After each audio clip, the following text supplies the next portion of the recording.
Alright, this is a video on how to install a RAM. As you can see here, I've got two different types of RAM. Well, they're not different, they're just made by different companies, got different types of RAM in them, and different megahertz.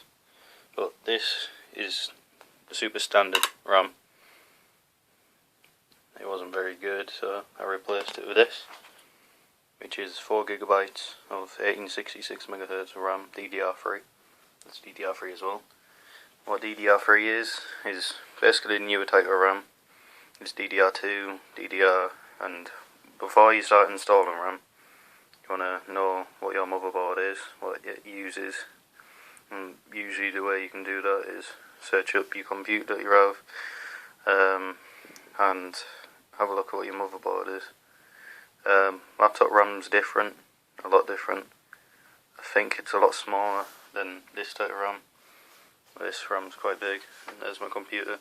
You can see the other RAM's already slotted in, and basically all you want to do is be really careful, so you don't want to break anything.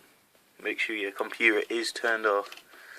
If you want to be super safe, get yourself some sort of rubber wristband sort of things to avoid any sort of static, but in this case I should be fine.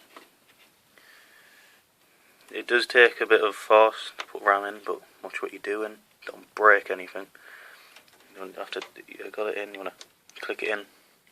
Some clips at the side, and make sure it's in.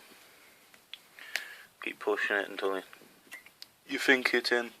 And what those pointy things are at the top, they're heat spreaders. Disperses heat, and that's pretty much about it.